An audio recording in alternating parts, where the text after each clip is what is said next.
Hello students, आज आपका topic है dielectrics. A dielectrics is an insulating material in which all the electrons are tightly bound to the nuclei of the atoms.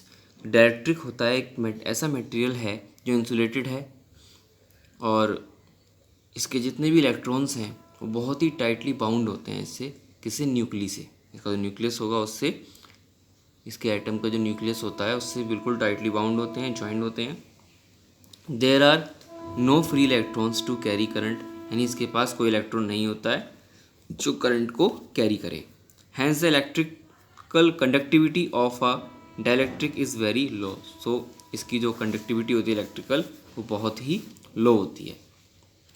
The conductivity of an ideal electric is zero. तो conductivity जो और ज़्यादा अच्छा dielectric भी लेंगे तो उसकी conductivity क्या कहलाएगी? जीरो, क्योंकि फ्री इलेक्ट्रॉन है ही नहीं और बिना इलेक्ट्रॉन के करंट पॉसिबल नहीं है।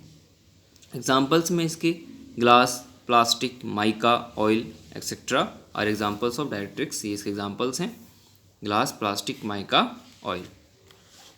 अब आती है dielectric constant. The dielectric constant और स्पेसिफिक इंडक्टिव कैपेसिटी, इसका दूसरा नाम क्या है? Specific inductive capacity of a material is the ratio of the capacitance of a given capacitor. किस किस का ratio? Ratio of the capacitor of a given capacitor completely filled with the material, ठीक है, to the capacitance of the same capacitor. ये capacitor तो C हो जाएगा और ये सी नॉट इन वैक्यूम, तो K is equal to C upon C nought. तो कुछ डायरेक्ट्रिक कांस्टेंट इंपॉर्टेंट है जो आपको लर्न होना चाहिए। वैक्यूम में के इक्वल टू 1, ये हम अच्छे से पढ़ते हुए आ रहे हैं। एयर में 1.0006, लेकिन हम मोस्टली 1 यूज कर लेते हैं क्योंकि अप्रॉक्स वैल्यू 1 ही होगी, पर एग्जैक्ट वैल्यू होती है 1.0006। फॉर ग्लास के इक्वल टू 6, ग्लास जो होता है उसके लिए 6 होगा। फॉर वाटर के इक्वल टू 80, ठीक है।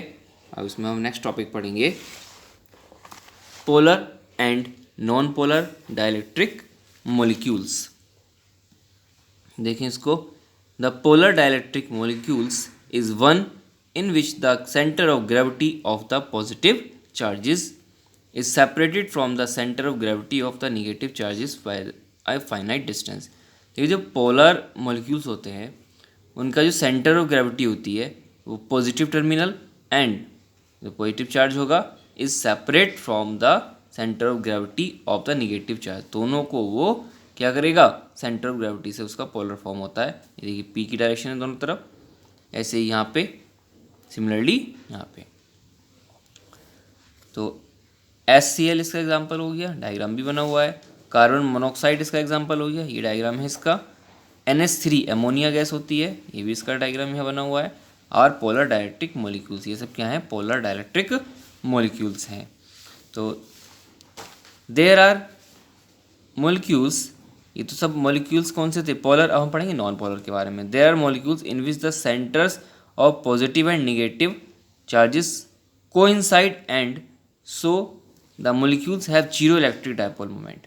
जब ये coincide होते हैं एक से दोनों से अलग अलग तो इनका क्या होगा? dipole moment जीरो होगा।